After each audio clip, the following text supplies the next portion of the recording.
Academics हूँ। मेरे साथी हैं हर्षवर्ध सर जो रीजनल हेड बिजनेस है, एंड हमारे अहमदाबाद बिजनेस हेड हैं मोहित सर, एंड हमारे अहमदाबाद एकेडमिक हेड हैं जो पूरा सेंटर हेड है जिमिशा सर।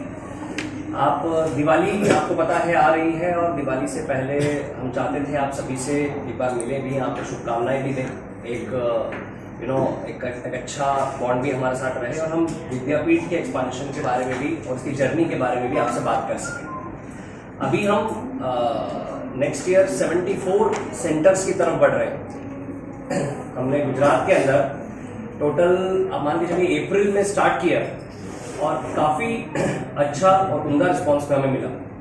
जो विशेषताएं हम लेकर अक्रॉस कंट्री विद्यापीठ ऑफलाइन सेंटर के साथ उतरे हैं, वो यही है कि शहर के बहुत सारी जगह से बच्चों को अलग अलग शहर में ट्रैवल करना पड़ता था, और हम एक अफोर्डेबल एजुकेशन विद टेक्नोलॉजी उनके शहर तक पहुंचा सकें और उनको दे सकें। और इसमें हम अक्रॉस कंट्री बहुत ही ज़्यादा सक्सेसफुल हुए हैं, और आगे नई नई चीज़ों को और इंक्लूड करते हुए आगे बढ़ने की कोशिश कर रहे हैं। काफ़ी सारे ऐसे बच्चे हैं जो गुजराती मीडियम के हैं, कोई बंगाली मीडियम के हैं, कोई हिंदी मीडियम के हैं। अब तक वो बहुत ज्यादा स्ट्रगल करते थे कि उनकी लैंग्वेज जो उन्होंने बचपन से अब तक पढ़ी है उसमें उनको अगर एजुकेशन मिले तो वो बहुत ज्यादा अच्छा कर सकते हैं, बट ये ना होने के कारण काफी ज्यादा उन्हें समस्याओं का सामना करना पड़ता था और अपना टैलेंट दिखाने में उन्हें प्रॉब्लम होती थी। हम हाल फिलहाल लास्ट 1.5 साल के अंदर 12 वर्नाकुलर लैंग्वेजेस, जिसमें गुजराती, हिंदी, आप कहेंगे मराठी, है ना, कन्नड़, तेलुगु, तमिल, ऐसे काफी सारे रीजनल लैंग्वेजेस के अंदर उनके ही बेस्ट टीचर्स बच्चों को प्रोवाइड कर रहे हैं, और साथ में इन्हीं बच्चों को भी एजुकेट कर रहे हैं। हम गुजरात के अंदर भी गुजराती मीडियम के ऊपर, गुजराती मीडियम के बच्चों के ऊपर सेपरेट विंग बनाकर काफी ज्यादा फोकस कर रहे हैं कि आगे जाकर इंजीनियरिंग और मेडिकल के अंदर इन बच्चों को प्रॉब्लम ना आए। इसी के अंदर आप जानते हैं कि कोई भी व्यक्ति जब किसी कॉम्पिटिटिव एग्जाम की तैयारी करता है, कॉम्पिटिशन में होता है, क्योंकि वो एक छोटा बच्चा होता है, तो उसे स्ट्रेस या फिर आप कहेंगे कि इन कंपटीशन को फेस कैसे करना है, इसको लेकर समस्याएं काफी ज्यादा होती है।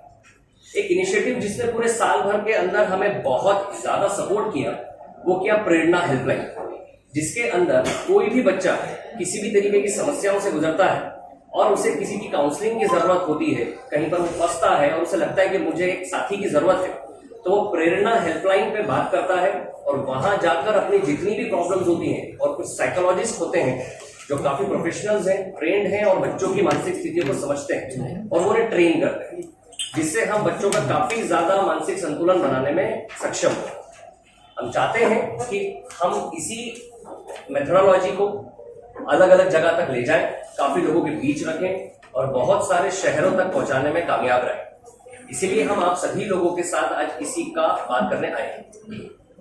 आपको मैं बताना चाहूंगा इस 72 फ्री यूट्यूब चैनल्स पर 32 मिलियन सब्सक्राइबर्स आज बिना किसी पेमेंट के भी, बिना किसी फीस के भी एजुकेशन को पूरा का पूरा प्राप्त कर सकते हैं। पूरी चीजें, सारे कोर्सेज बहुत सारे उसके ऊपर अवेलेबल। उसमें भी किसी को अगर पर्सनल अटेंशन चाहिए हो, या लगता है कि मैं घर पर बहुत ज्यादा एक साथ नहीं पढ़ सकता और मुझे किसी का असिस्टेंस चाहिए, तो इसीलिए विद्यापीठ दैट इज ऑफलाइन सेंटर जो फिजिक्स वाला का है, उसने पार्टिसिपेट करना शुरू किया, उसका जन्म हुआ।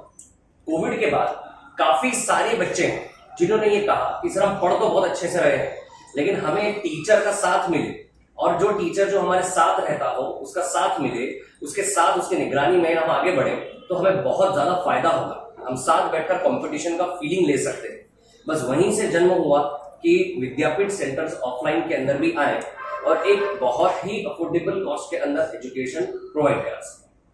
यही बेसिकली हमारी जो एक जर्नी है, जिसके अंदर काफी सारे बच्चे आप देखेंगे तो एक ऑटो ड्राइवर है उनका बेटा, एक लेबरर है जो किसी कंस्ट्रक्शन साइट पे काम करते हैं उनका बेटा। अभी आप रिसेंटली देखेंगे तो कश्मीर के अंदर एक बच्चा जो 12 घंटे जॉब करता है, वो 3-3 घंटे पढ़ाई कर करके आज डॉक्टर बना है। ऐसे काफी सारे बच्चे आज इस एजुकेशन को लेकर, इस अफोर्डेबल एजुकेशन को लेकर आगे बढ़े। इसमें टेक्नोलॉजी ने बहुत अच्छा रोल प्ले किया।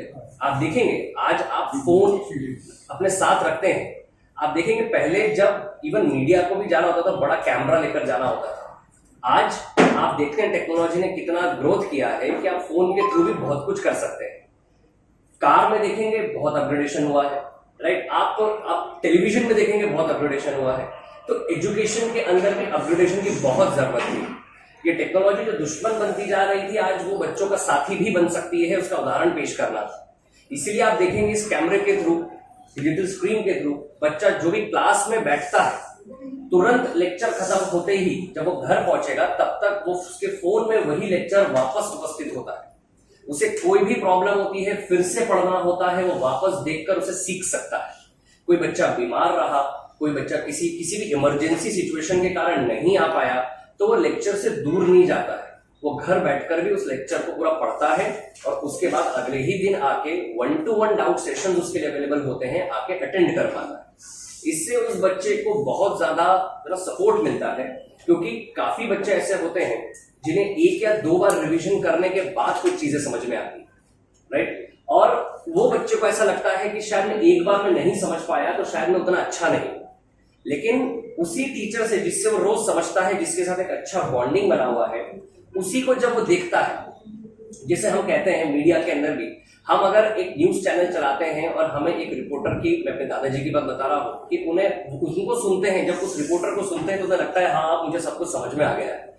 वैसे ही बच्चे के साथ होता है कि अपने टीचर को सुनते हैं और बार बार उसके साथ कनेक्ट होता है, तो उसे लगता है कि मुझे कोई प्रॉब्लम हो तो भी मैं इस टीचर को ही सुनूं, तो वापस उस लेक्चर को वो देख पाता है। जितने मटेरियल उसको दिए जाते हैं उसके वीडियो सॉल्यूशंस भी उसके पास अवेलेबल होते हैं, तो वो टीचर रात में भी उसके साथ अवेलेबल है।